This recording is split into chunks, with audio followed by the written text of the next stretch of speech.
this is an iHeart podcast. Guaranteed human. This is Danielle Fishel. Ryder Strong.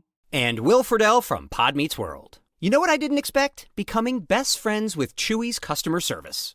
Oh, been there. I've chatted with them as late as midnight. They actually get pet people. And if Pickles or Lucky hate something, I just send it back. 100% satisfaction guarantee gives you a whole year to make a return. No questions asked. Meanwhile, I'm over here ordering everything for Bill and Brunch. Food, treats, beds, toys. Because Chewy has over 100,000 products to choose from. And it shows up in like a day. I mean, my dog Sammy thinks the delivery driver is her personal assistant, and I'm not sure she's wrong. It's not just for dogs and cats either. They've got stuff for birds, fish, reptiles. The list goes on and on. And the health side is huge for me, too. Prescriptions, pet insurance, telehealth vet visits. They're even opening vet clinics now. My cat pretends he doesn't care, but he benefits. Chewy just makes the whole pet parent thing easier. For life with pets, the answer is Chewy. Save $20 on your first order with free shipping at chewpanions.chewy.com/world. Joy is essential, and it's also elusive. But now, there's a new and exciting way to start your journey toward a more joyful existence. Joy 101. It's a new podcast hosted by me, Hoda Kotb. If you're craving inspiration, support, and useful tools to maximize your joy, tune into these candid, uplifting, and moving on-air chats. Listen to Joy 101 on the iHeartRadio app, Apple Podcasts, or wherever you get your podcasts. Hi, folks, it's Chuck here, and it's Saturday, and that means it's time for a select episode that we curate by hand and brain and mouth. This one is about one of my favorite painters of all time, one of my family's favorite painters. My wife, Emily, loves Frida Kahlo. My daughter loves Frida Kahlo. We have two giant hand-painted reproductions on canvas of two of our favorite Frida Kahlos hanging in our sunroom. And one day we are finally going to go down to Casa Azul and see where Frida lived and worked, because that is on the bucket list and it's going to happen. So check out this podcast episode about this iconic genius artist of a woman, Frida Kahlo, painter, icon, genius.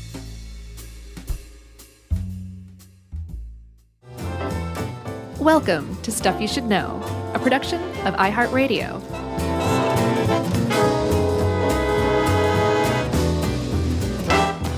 Hey, and welcome to the podcast. I'm Josh Clark, and there's Charles W. Chuck Bryant, and there's Jerry Rowland. This is going to be an interesting one, because I don't know how to say the lady's last name. Jerry's over there with her spider monkey on her shoulder. Mm-hmm. A dead hummingbird hanging from her necklace. Just like any other day. Yep. We're here in La Casa Azul.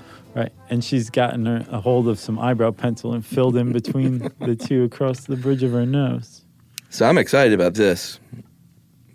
A, because you said Frida Kahlo before we started recording. Frida Kahlo. And B, because, you know, my family's fascination with this woman and her work. No. We've talked about it before. That's okay, though. We've done 1,000 episodes. We have talked about it before? Yeah. Okay, well, we'll get back into it. Yeah, we're way into Frida. Emily is borderline obsessed. Is she a Frida maniac? She is. Oh, that's awesome. And my daughter loves her. You know, there's like Frida, I hate to use the word, but kind of cults, devotional groups, where they basically dress up and are like Frida, like channel Frida Kahlo.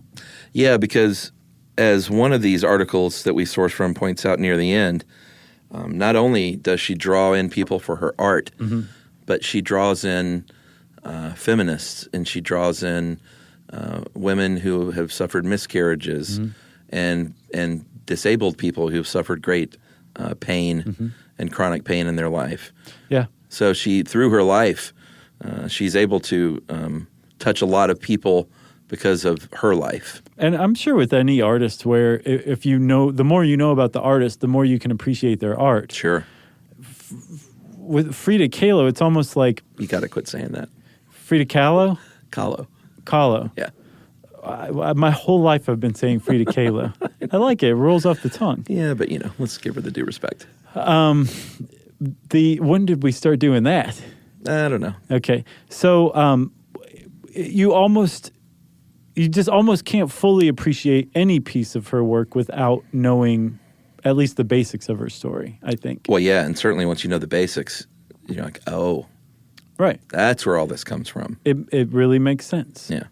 But she is a great artist, for sure. I was going back and looking at some of her art. You know, I'm familiar with her. I know a little bit about her. But I definitely saw some pieces that I didn't realize before. And just from researching this, I very much came to appreciate her even more. Like, she's a great artist. Just the techniques she used, the imagery she used, the symbolism, I really dig it all. And it's like you can appreciate it because it gives you a visceral reaction, but the average person can also get what she's feeling or what she's saying without being like, this means this and that means that. You just kind of get it visually. It's something that you can get and appreciate pretty easily. Yeah, I mean, we've seen her work in museums all over the world. Basically, every new city we go to, we see, is there any Frida Kahlo work there? Have you been to La Casa Azul? No, but that's going to happen. Oh, I'm sure. I was going to say bucket list, but it's just on the list. Right. I don't want to do it when I'm 80. Right. with Jack Nicholson or something. No. Or Morgan Freeman. No. We're going to go down there for sure. All right. So let's start chronologically, huh? Let's start at the beginning. That makes sense. So Frida Kahlo, she was born back in 1907, although she used to, being a revolutionary, she used to say that she was born in 1910, which was the year of the Mexican Revolution. But she was born in a town... Which was very Frida. Yeah. It's a very Frida Kahlo thing to do. Right. She was born in a town called Coyoacan, which is outside of Mexico City. And she was born in that house, La Casa Azul, the blue house. Yeah, maybe not. There's a lot of parts of her early life, like the year she was born, where other people say, like, nah, she's actually born nearby, but she says she was born there. So, like, her birth records indicate a different place. But I gotcha. It's, we'll say she was born there. At the very least, it was her family's house, right? Oh, yeah. And it was in her life for her whole life, so much so she actually died in that house. Yeah, and it's a museum now. Yes, it is. It's a national museum dedicated to Frida Kahlo. Pretty cool. We can visit. Right. So she was born in 1907, they've figured out. Apparently you figured out. And her father, was he German or Hungarian? Because I saw both. Well, here's another little thing. Where oh, boy, this is going to be a long one. He was German. He was born in Germany. But Frida always said that he was of Hungarian Jewish descent. But that just doesn't appear to be true. Okay. Like ancestry genealogy records. So was he like German Protestant or something? German, what? Lutheran? Lutheran, I think. That's Protestant, I think. I think so, but I think it was Lutheran. I can't remember. Okay. But his name, depending on, it was Karl Wilhelm, but when he traveled to Mexico in the late 1800s, he changed his name. He took the translation, the Spanish translation of his original German name, which would have been Guillermo, apparently. It's a great name. So is Wilhelm, though. Yeah. And then in 1894, he became a Mexican citizen and married her mother, Matilda Calderon, who was American Indian and Spanish. Yeah, and we should say Frida's full name is Magdalena Carmen Frida Kahlo y Calderon. Great name. It is. Really, there's a lot to it there. Basically gives you everything you want, right? That's right. So she was born in when someone else I came to admire from researching her is her father. He seemed to have been a pretty cool cat. He was a really good dad. Her mom was a little bit religiously hysterical, I think, and very strict. Yeah. But her dad was a bit of a foil in that he raised Frida. He noticed something in Frida, it seems, that she was different from her sisters, which she screamed. I mean, just like she dressed in men's suits and things like that. She was definitely different than her sisters. But he saw in her something very much different than her sisters, not just in her outward behavior. And so he kind of plucked her out of the path that his sisters were on, which was, go get married or go be educated in a convent, go get married, go be a wife, and said, you're going to go a different path. Let's get you in a different school here. Yeah, he was a photographer, so her first experiences with art were accompanying him on photo shoots and being in the studio with him. And like you said, he sent her to the German college in Mexico City, where she was introduced to European things.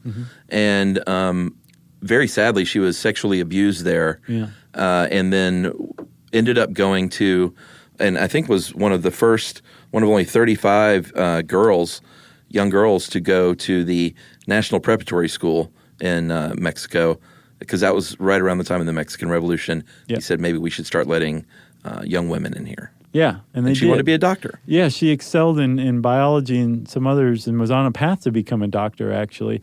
But one of the other things that she discovered at the Preparatory Academy of Mexico City was a real zeal for the Mexican revolutionary spirit. Yeah, I mean, not only did she learn about Europe, but she got really into learning about her indigenous roots. Yeah. That seems to be something that fascinated her throughout her life. Yeah, for sure. Was her European and her Mexican roots. Yeah. And how they combined in her, and she explored them outwardly as well. She even had a painting called Roots. Oh, yeah. Kind of on the nose. And roots were growing out of her body even. Yeah. We kind of skipped over one very important thing in her life. Oh, okay. When she was 6, she contracted polio. And long recovery, permanently damaged one of her legs. She had one of her legs was, I think her right leg was smaller, just very skinny. Yeah, a little withered. Yeah, and she had a permanent limp from that age, which was a big deal. It was just the beginning of a lifetime of pretty horrendous physical disabilities and pain. Yeah, she was alive on the planet for 47 years, and starting at age 6, you say? That's when polio, hit her. That's when it began. At the latest, it started at 6 and continued all the way up to 47 when she died. Yeah. So in this kind of revolutionary group that she joined, the cachuchas, which means the caps or the hats, which apparently today is narco slang for cops in Mexico. Yeah. Cachuchas. It's hard to say. Cachuchas? Yeah, because of the 2 H's. The ch. Yeah. It's like Jason's coming or something. She fell in love with kind of the leader of that group, but really, like, she found herself as a revolutionary, right? Yes. And not just a Mexican revolutionary. She also became a communist ideologist and was for life. Mm-hmm. That's one thing that a lot of people don't realize is Frida Kahlo, this pop culture icon, this patron saint of women and feminists, was also very much a fervent communist, actually. She referred to her husband later, Diego Rivera, who you're about to mention, as nobody's husband. He was a lousy husband, but he was a great comrade. Which is a great quote. Yeah. So in 1923, that's when she fell in love with Alejandro Gomez Arias. And they were together for about 5 years. And we'll get to kind of what happened toward the end of that relationship in a sec. But in 1922, when she was just 15, she was at school, at the preparatory school, and Diego Rivera, who was a very famous artist and muralist at the time already, this giant man. Like Alfred Molina size. That's who played him. Even bigger, I think. Yeah, no, he was huge. And, just tall and rotund and just a big personality and everything. He was Edward Herman. Sure. Yeah. He was painting a mural at her school called Creation when she was just 15, and she would go out there and just basically kind of stare at him and while he was doing his work, and sort of became infatuated with him and the art. I get the picture that it was all sort of intertwined. Mm-hmm. And, years later they would meet and marry and then remarry, which we'll get into the ins and outs of their relationship. But it was an interesting love story of sorts. Artists. Yeah. Should we take a break? Sure. All right, let's take a break, and we will talk about the tragic events that befell her at the age of 18.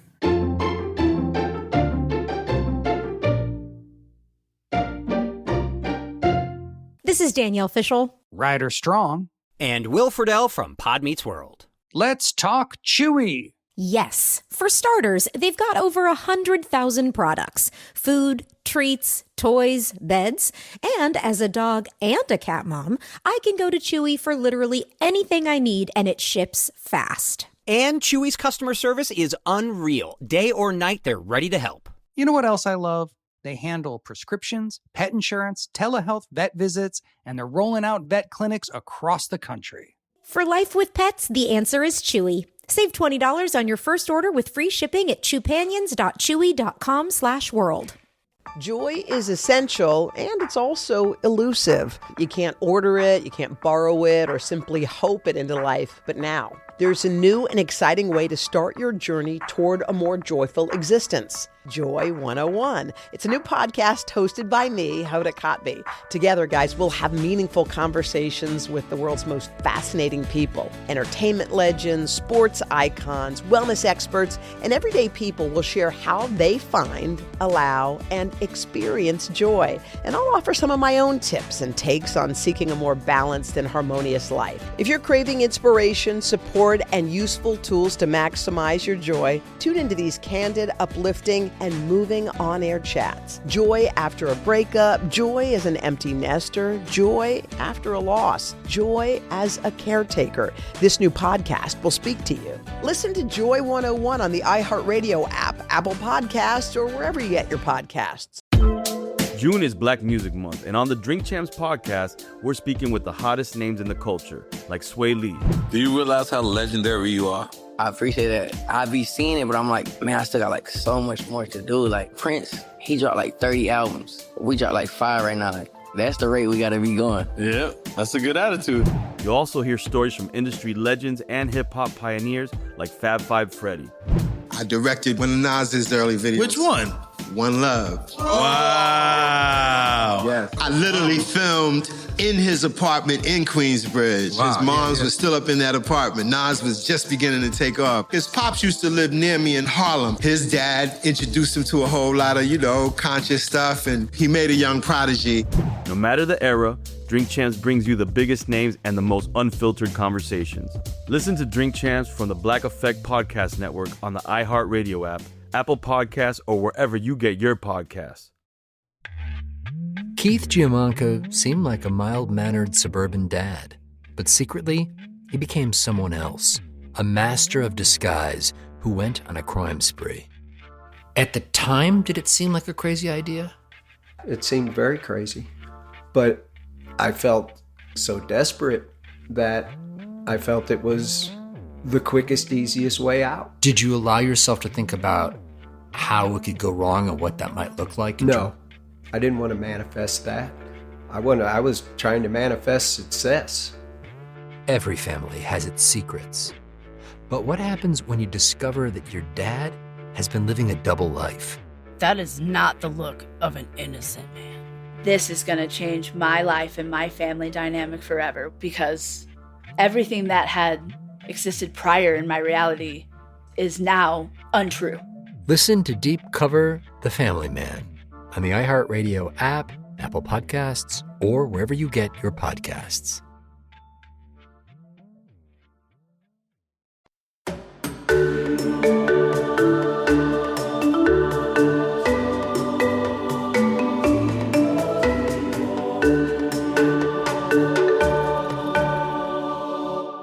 Okay, Chuck, so like you said, something really bad is about to happen to Frida. She's 18. She was on a bus with a boyfriend who is the leader of the Cachuchas. Cachuchas? Yeah. And the bus was struck by a trolley, or vice versa. She was on a trolley struck by a bus. One of the two. And either way, it was a bad, bad scene for her. Yeah. She was impaled by one of the handlebars. It went through her pelvis into her womb, is how I saw it put. Yeah. Broke her spine. She was in a bad way. And supposedly her boyfriend walked away unharmed, which just makes it even worse, Yeah, I mean, the way I got it was that, everyone was shaken up pretty bad, but it was this sort of freak thing that this rail impaled her hip, that she got the worst of it. Now, this would go on to be, in my opinion, the most significant event of her entire life. 100%. Because it changed everything. It changed the course of everything. Yep. Remember, up to this point, she's planning on becoming a doctor.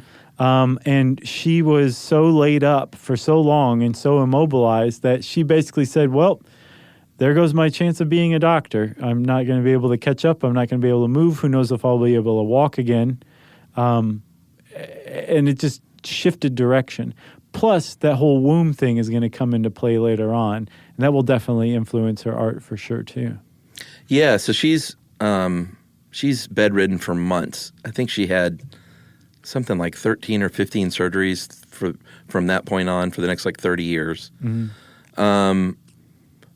And it turns out that she was a great painter, which must have been something to be like, well, I'm in this hospital bed, that they're equipping me with this special easel that I can use in my full body cast lying down. Yeah. They're going to put a mirror on the ceiling above me so I can be my own model. Right. And she was very much known for her self-portraits. And she starts painting and is amazingly talented. Yeah, and at first she was saying, okay, well, I can't be a doctor, and apparently I have this knack for painting. Maybe I'll be a medical illustrator. And once you hear that, when you see some of her work, you're like, oh, yeah. She basically was a medical illustrator. Yeah, but in exploring anatomy as a metaphor for emotion. Yes. From what I understand, right? Yeah, I mean, I don't know. I mean, this might be hyperbolic to say this, but I don't know of any artist that poured herself out on the canvas as much as she did. Certainly not up to that point. Yeah. Especially female artists. Oh, yeah, absolutely. Up to this point, when Frida Kahlo came along, women were, if you were emotional, you were hysterical, one. But you certainly weren't, if you were a woman artist, you certainly weren't expected to explore emotions and grief and personhood and the self. And you certainly weren't expected to do it in your paintings. And she said her works showed that that was not the case. It wasn't even like you shouldn't do this. It was women can't do this. Yeah. And she came along and said, actually, we can because I'm living proof. Yeah, and if you're a man, you're just a brooding artist. Right. You're melancholy. Yeah, if you're a woman, you're hysterical. Right. Or you're depressed. And she just, man, she laid it out there. Yeah. As raw as you could imagine, and especially for the time, it was just off the charts how radical it was. Right. So, and she's able to do this because her family set up a special easel and a mirror for her to be her own model. Yes. Right? Yes. So this is a big thing. This is starting to come along, and she passes the time while she's recuperating doing this, and she recovers enough that she goes back to school and starts hanging out with her old friends again. And from that re-entry back into the revolutionary/communist world in Mexico at the time, she ended up in the orbit of Diego Rivera again. Actually, they ran across each other at a party.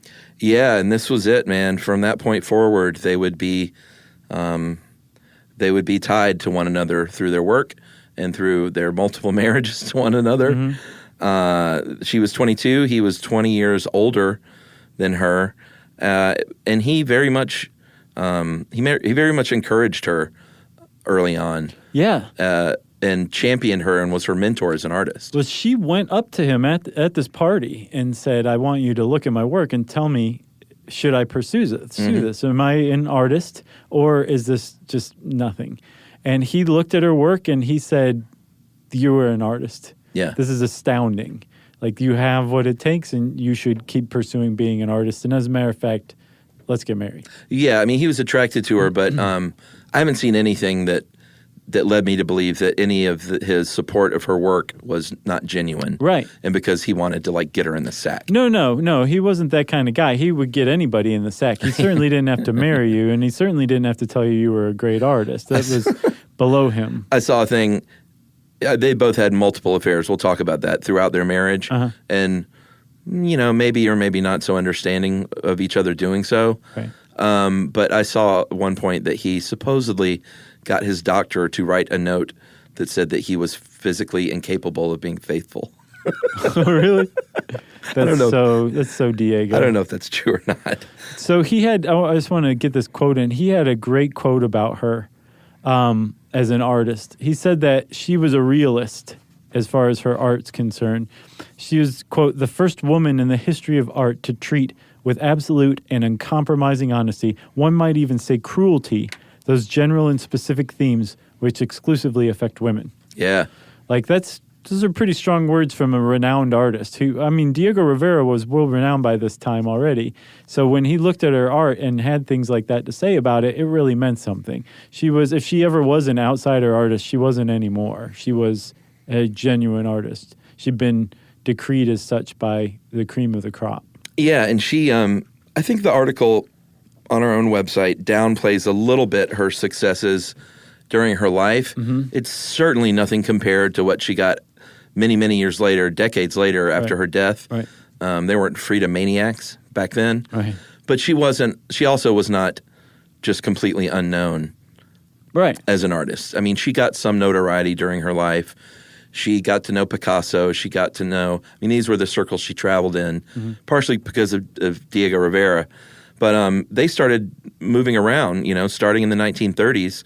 They didn't stay in Mexico. They lived in San Francisco for a little while, depending on where the work was, because he was a muralist. Right. So he had to go to the place where he was doing the work. Yeah, exactly. He can't say, I'm going to send you a mural. Just tape it up. Send me a wall. And he had her in tow, which I get the impression like sometimes she was a willing accomplice and other times she was very much homesick for Mexico. Yeah, she for sure missed Mexico. I know she did enjoy her time in New York, and I don't know if she loved Detroit. I don't know if anybody did.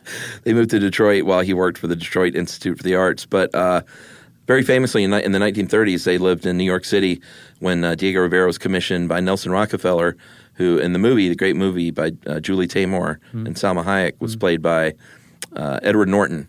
Oh, really? Yeah. Have you not seen that movie? No. Oh man, it's good. Yeah, I'll bet. And once you hear the especially with the backstory now with the Weinstein stuff coming out. This was her passion, Salma Hayek's passion project for her life, and he put her through a living hell. It's horrifying. I think it might have been the New Yorker, New York Times had a great article about it, but or that she wrote, I think. But I think what got me on that was Edward Norton was he rewrote the script for free, because basically one of Harvey's big things was I'm not going to give you any money for this. You got to do it for almost nothing. Everyone's going to have to work for free. So she got everyone to work for free, or scale. Right. From Edward Norton to Julie Taymor, the great director, and he demanded a lesbian sex scene. Literally was I'm not doing this unless you do that. And she was bisexual, so it wasn't like he created this out of thin air. But he's I want to see this on screen. Yeah. She supposedly had affairs with George O'Keeffe and Josephine Baker and all these famous female performers and artists. But she did not do that. I think she had a kissing scene with Ashley Judd at a party. Who is Ashley Judd supposed to be? I can't remember. I haven't seen it in a minute. Okay. Emily's mad that she's not here right now. I told her about this last night. She was like, why am I not on? It's we don't have guests. Nice. She's like, I'm a guest on Movie Crush. I was like, well, that's a different podcast altogether. Sorry, Emily. Yeah. She will pick this apart, trust me. But anyway, she had a devil of a time getting that movie made, and it went on to great success. And I think still is the highest grossing art-based movie of all time. Yeah, that's what I saw. Yeah. Yeah. So anyway, they were in New York City because Nelson Rockefeller, as played by Edward Norton, had commissioned Diego Rivera to paint a mural at Rockefeller Center called Man at the Crossroads. And in it was one of these big, almost looked like a Sgt. Pepper's cover. Had people all over the place. I've seen it. And he snuck in Vladimir Lenin in the painting. So I have a question about that. Did he sneak it in and was caught, or was he and also, by the way, I've included this great man Lenin. He snuck it in as a response, as a very pointed response to something, and I can't remember exactly what it was. Okay.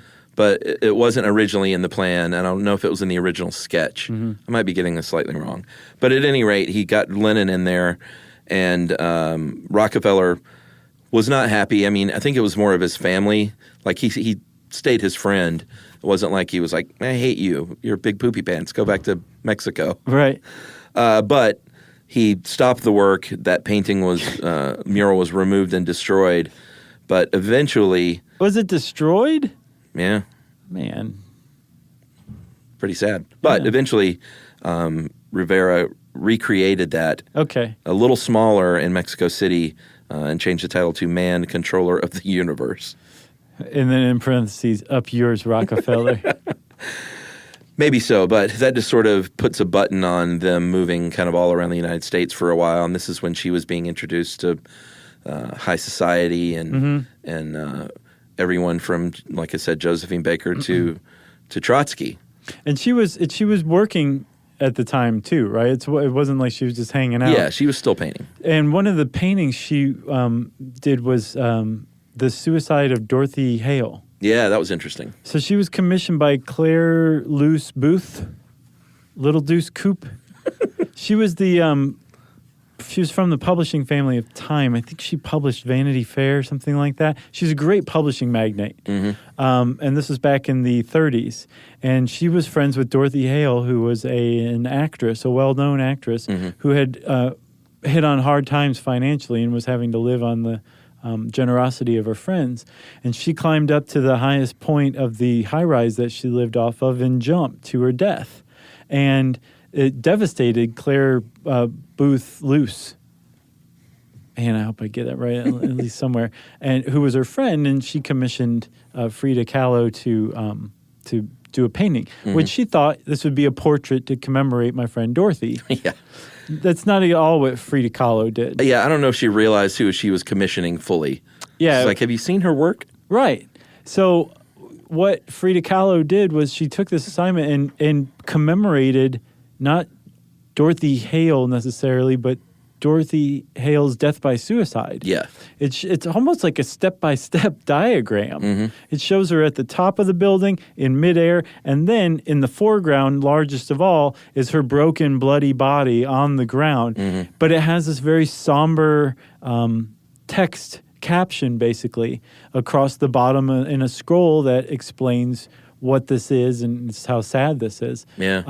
And that it was the suicide of Dorothy Hale. And so apparently when Claire Booth Luce got this, she unwrapped it and was like, what is this? Yeah. Almost gagged. She's horrified. And she was going to destroy it, and friends talked her out of it. So it's still in existence today from what I understand. I think the Booth or Luce family has the painting in their possession now. Yeah, and that's just emblematic of Frida's outlook, which was like, she was no BS. She's like, I'm going to show you what's real. So let me ask you this. You're the Frida expert here. Well, no. Between the two of us. Okay, maybe. Was she doing that like I'm all in your face, Claire? This is the reality of your friend's suicide. Or was it this was her expression of emotion that she thought Claire, I'm not saying her last two names, would kind of vibe on, and like this would be the greatest commemoration of her friend. Which one? Well, I don't think it was all in your face. I think she thought that was the honesty. I think she thought that was the most honest work. But I'm not sure whether or not she considered like, wait a minute, is she going to hate this? Okay, so she wasn't like, it doesn't matter, she hates it. This is the most honest work. So even if this psychologically destroys her, Claire needs to toughen up. I don't know. I'm very curious. No, that's a good question. I understand a lot of the symbolism in her paintings now, but I haven't hit upon her motivation or personality quite yet. Emily's going to be so mad because she read her 800-page biography, and she's probably like, oh, well, read page 630. Right. Jerks, and that'll explain it all. Yeah. Sorry again, Emily. That's all right. You want to take a break? Yeah, let's do. Okay.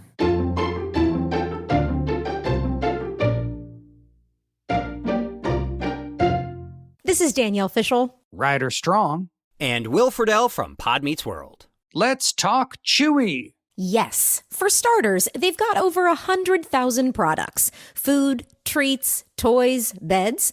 And as a dog and a cat mom, I can go to Chewy for literally anything I need, and it ships fast. And Chewy's customer service is unreal. Day or night, they're ready to help. You know what else I love? They handle prescriptions, pet insurance, telehealth, vet visits, and they're rolling out vet clinics across the country. For life with pets, the answer is Chewy. Save $20 on your first order with free shipping at chewpanions.chewy.com/world.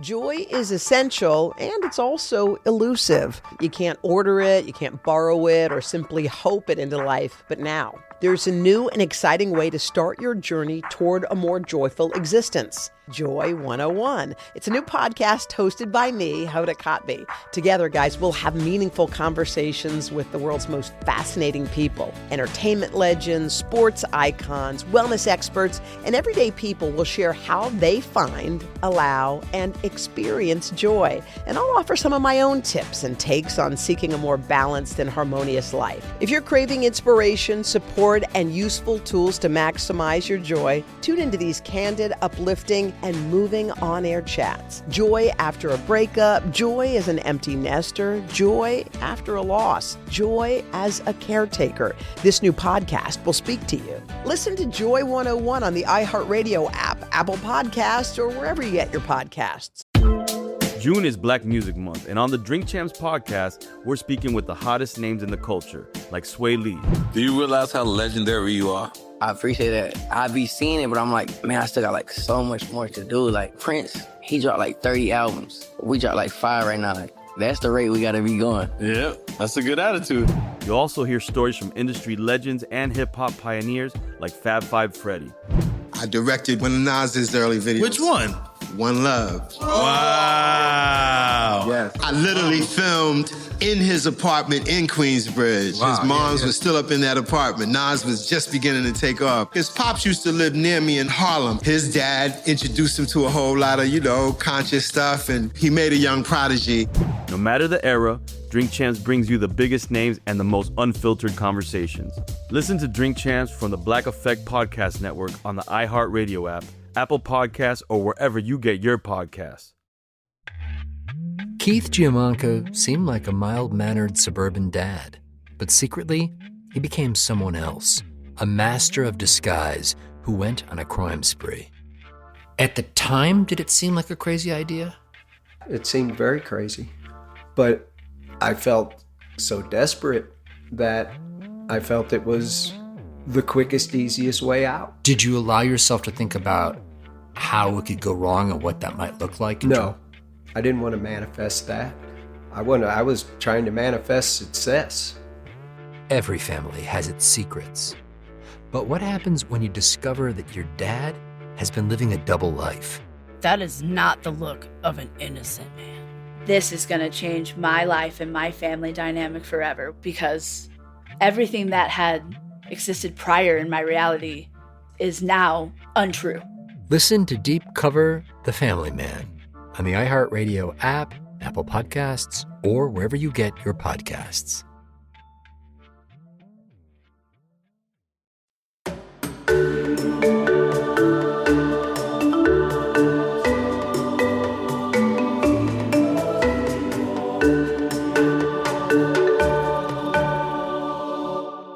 All right, Chuck. So one other thing, very big thing happened to her in Detroit, actually. And she has a painting that commemorates it called Henry Ford Hospital. She had her second miscarriage. Yeah. And her miscarriages, I believe she just had the 2. I think so. But that's all, right? Right. Those would affect and influence her work for the rest of her life. Mm-hmm. They deeply impacted her. And not just emotionally impacted her, but they were themes she explored, like, can you still be a mother to other things, even if you don't bear your own children? Can you, like how does it affect your femininity? It's a theme that really affected her, and she explored, and it really is just right there in broad, bold colors in Henry Ford Hospital. Yeah, I mean, she very famously was a mother to many animals. She had spider monkeys, she had dogs, cats, birds. She had a pet deer, all at her house. We have a great children's book that I recommend called Frida Kahlo and Her Animalitos. That's really, really fun for kids, but and adults, actually. But yeah, she really wanted to be a mother, and it was devastating to her that she couldn't be. Right. And like you said, like with all her work, so raw and laid bare. And I assume most people have seen her work. Like, we'll talk about some of it a little bit. It wouldn't hurt to kind of brush up on these if you have a couple tabs handy while we're talking. Yeah, but lots of blood, lots of exposed organs. Blood vessels connecting her to things. Yeah, it's just... it's like you said, you don't have to work hard to understand what she's getting at when there's a painting of her with her like body cavity split open, Right. and like a baby bunny where her womb is. And Right. Actually, I think I just made that part up. But that's a great idea. I like that imagery. It wouldn't surprise me if that was one of her paintings. Sure. You know? There was a lot of pain, physical pain depicted in her paintings. And this is another huge theme or motif or whatever you want to call it, to where the physical pain depicted. And again, remember, she's painting herself almost exclusively here. Yeah. Her emotional pain is depicted as physical pain. So like nails all over her body, or she has a huge tear going vertically up the middle of her body, and her spine is a Doric column that's crumbling. Yeah. Just physical imagery that it did depict her physical pain too. She was always in a lot of pain throughout her life physically, but she also suffered a lot of emotional and psychic pain as well. And all of it was combined as physical pain and evisceration and being laid open in her paintings. Yeah, and eventually she would meet Andre Breton. Is it Breton or Breton? Breton? I think so. The father of surrealism. Yeah, and he is the one, she actually, in a funny way, kind of said she never considered herself a surrealist until Andre Breton came to Mexico and told me I was one. Yeah. Really, I do not know whether my paintings are surrealist or not, but I do know that they are the frankest expression of myself. Yeah. But she is, if you want to classify her art-wise, surrealism or magic surrealism is definitely categories that a lot of her work fits under. So I saw we used a lot of sites for this. I can't remember which one it came from, but I saw a description of her work as that she was an individualist, which means like nice.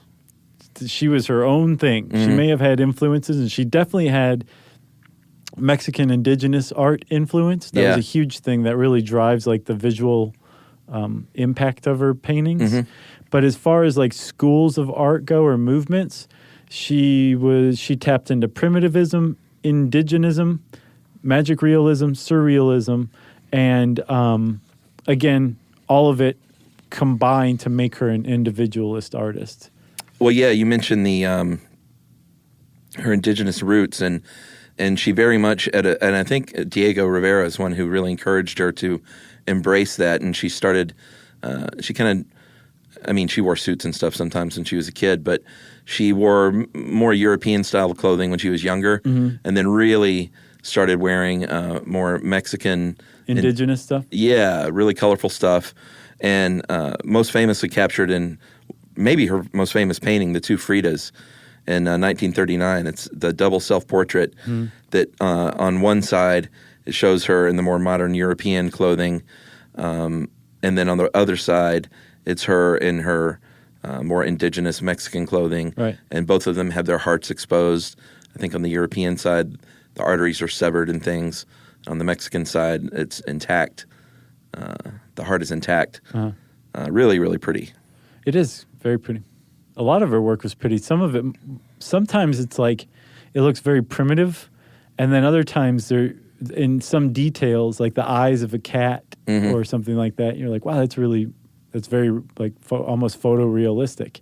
Yeah. So it's very weird to me how her, I don't want to say her talent, but her visual talents kind of were applied in some places and not as much in others. And I'm wondering what the details were that made her make those decisions. Yeah, she included her pets in a lot of her paintings. I think 55 of her paintings featured her pets.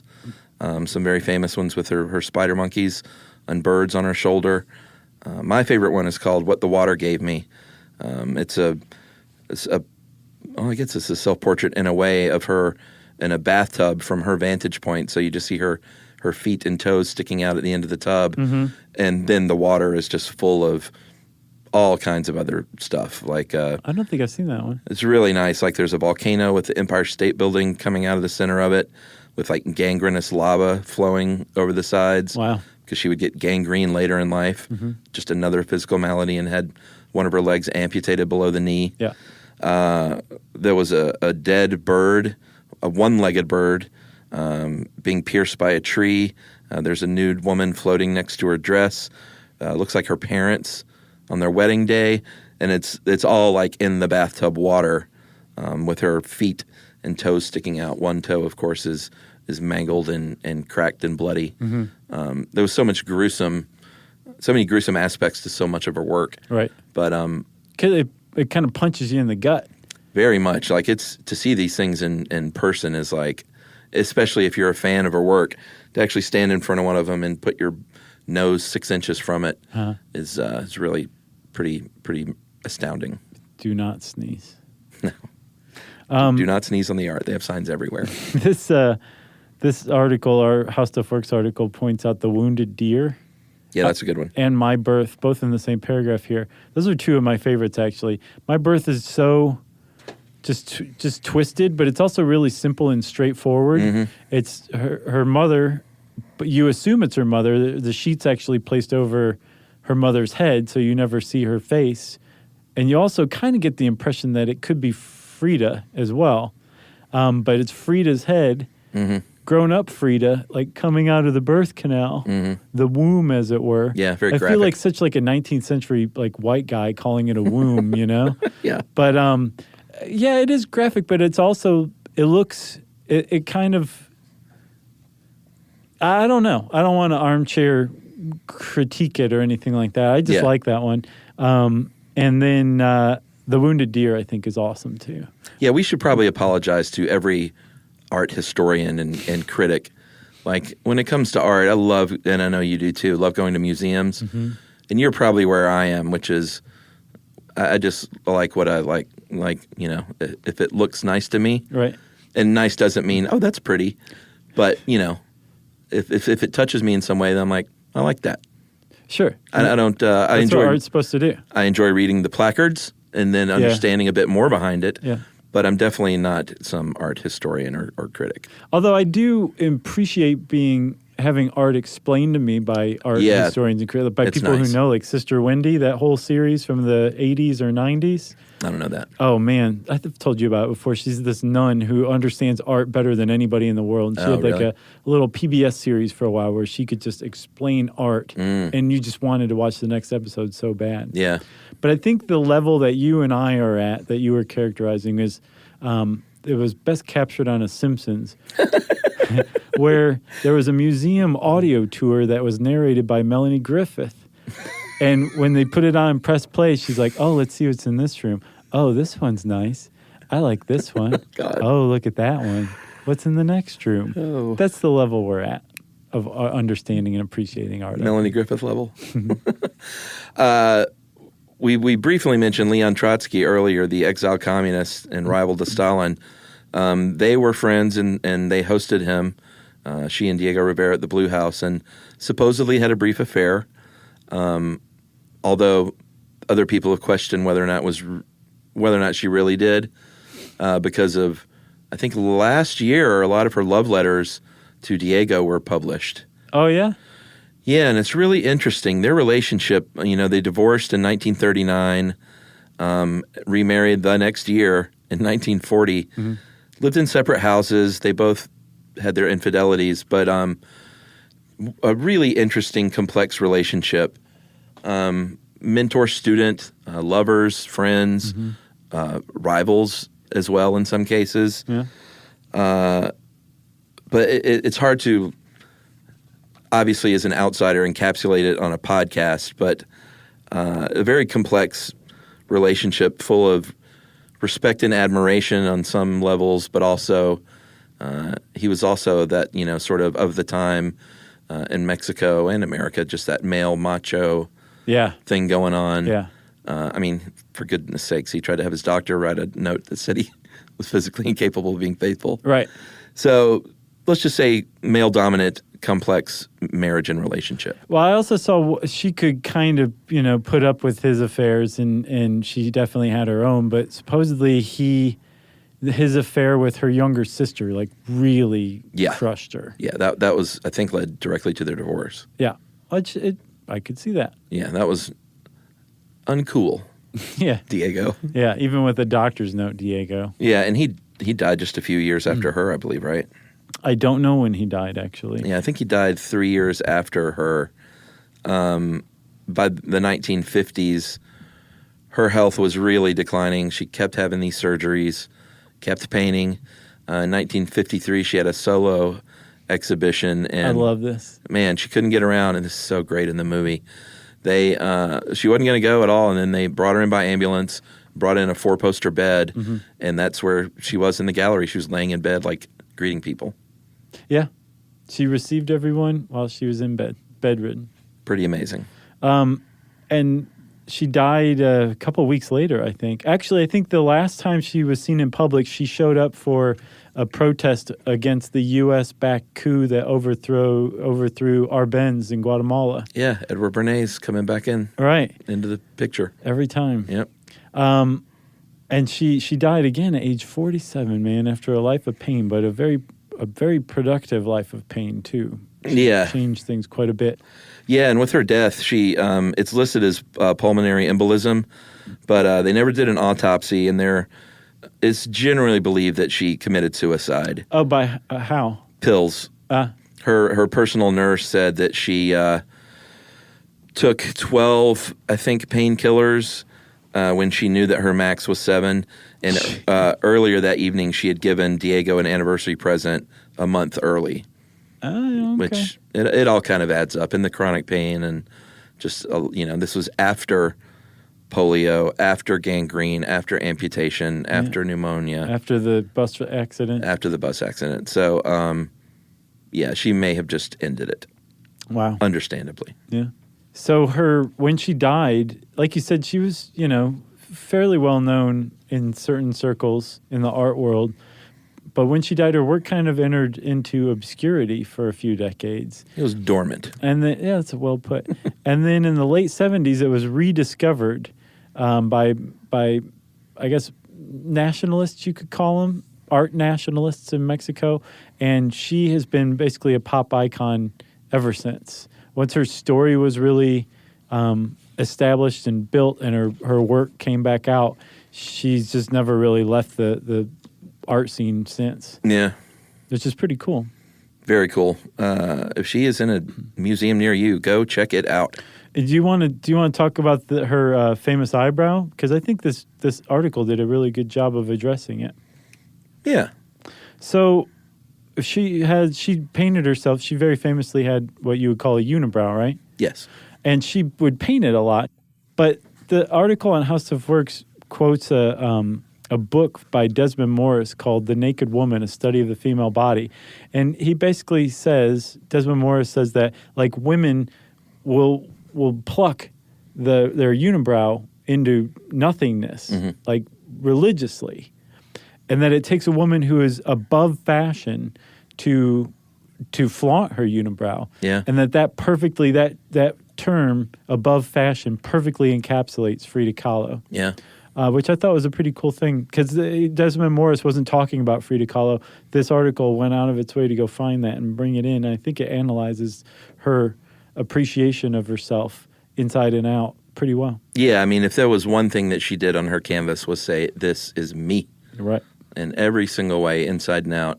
And her legacy in the art world, especially among women and female artists, is like the one article we read said, you just can't overstate the importance. Right. Nice. Good you stuff. You got anything else? No, I apologize for all the mistakes. Yeah, sorry. Let's do Andy Warhol one next. I tried to do right by this one. Okay. Yeah. Okay. I was apologizing to Emily specifically. Right. Sorry, Emily. Yeah. If you're not Emily and you want to know more about Frida Kahlo, you can search her on our website. There's actually a pretty decent little article, and then there's tons of stuff. Go look at her art all over the web and in person. And since I said that, it's time for listener mail. I'm going to call this mistakes in defense of us. Oh, okay. Hey, guys, I'm sure you get annoyed at the influx of emails you get every time you make a mistake on your podcast. At least that's what I gleaned from a few recent episodes where you anticipate people writing in and correcting you on a fact. Right. How ironic. Yeah. I'm writing to counterbalance that. You guys do a fantastic job. I'm amazed that you are able to cover topics in such detail with such high turnover rate. With how quickly you produce episodes, I would expect so many more mistakes or sloppy work, but not with you. Man. Excuse me. No, not with you. I kind of like not. Yeah, I do too. I'm starting my own podcast, and it's made me deeply appreciative of how talented and gifted you guys are as hosts. One day I hope I'll be as smooth and easygoing as you are. As always, please keep going with your work. You're my favorite podcast. I also want to give a shout out especially to your Trail of Tears episodes. I recently went into the archives and listened to those too. You told that story beautifully. I think you really did it justice, and I would recommend that anyone who hasn't listened go back and listen. Anyway, seriously, thank you for adding something fun to my life. And that great name is from Shalina Bathala, or maybe Batala, depending on how you pronounce it. Okay. And she is the host, and I asked her, well, you're a bad plugger of your own work, because I don't even know what your podcast is going to be about, but it's coming soon, and it's called Worth It. Yeah. Good title. Yeah, everyone, that is how you get your podcast plugged on Stuff You Should Know. That's right. Whoa. Breaking news. Oh, yeah? Frida Kahlo came back to life. No, I just got an email reply from Shalina, and she said, my podcast is about helping people create a life that they're happy with. Nice. I think a lot of people feel lost, don't feel connected to themselves, or feel scared to do what they actually want to do, like pursue a creative career or do something that makes far less money. So I talk to people who have been there or who are still there about their journey and what they have done to create happiness in their life. It's going to be good. Yeah, good job. That sounds great. Yeah, hurry up, Shalina. Yeah. Okay. Best of luck with Worth It. Coming soon to a podcast distributor near you. Wherever you find your podcasts. Right. And if you want to get in touch with us, you can tweet to us at SYSK Podcast. You can also hang out with us on Facebook at facebook.com/stuffyoushouldknow. You can send us all an email to stuffpodcast@howstuffworks.com. And as always, join us at our home on the web, stuffyoushouldknow.com. Stuff You Should Know is a production of iHeartRadio. For more podcasts from iHeartRadio, visit the iHeartRadio app, Apple Podcasts, or wherever you listen to your favorite shows.